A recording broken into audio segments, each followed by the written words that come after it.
အမစင်းဒီဒုံနဲ့ချတာဟိပြပြလေးဖြစ်သွားပြီလားအမ ချပါ အေးဟုတ်တယ်ပြောပြပြလေးဖြစ်သွားပြီဘာလို့မှလဲအမ တော့နဲ့ ဒုနက်ကွင်းလေးရသွားပြီကဲမျက်လုံးလေးတက်မယ်နော်ညတင်းတင်းတင်းတင်းတုံလေးအောင်ဝါယေတ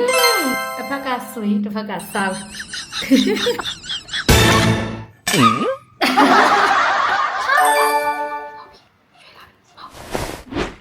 စကားများတဲ့တုံတုံလေးကိုဒီတက်ပို့ပြီးတော့ long sentence လေးတွေထွက်နိုင်အောင်လို့ blurring activities လေးတွေအများအားလုပ်ဖြစ်တယ်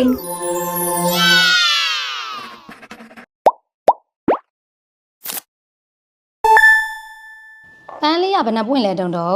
ပွင့်လဲ 3ဒီပန်းလေးတွေကိုလှလှလေးတွေမှာလုပ်ကြမယ်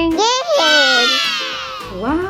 ဒီ homeschooling activities လေးကတော့တုံတုံလေး creation ကောင်းအောင်လုပ်ရဲ့ screen တိုင်းအစားထိုးနေနဲ့အတူတူဆော့ပြစ်တာလေးပါမေမေတို့လည်းတုံတုံလေးရဲ့ activities လေးတွေကိုကြည့်ပြီးတော့တသားရဲ့မိမိတွေကို like လုပ်ကြည့်လို့ရရဲ့နော်ဗီဒီယိုလေးကအသုံးဝင်နေဆိုရင် like and share လေးလုပ်ခဲ့ပေးအောင်နော် bye bye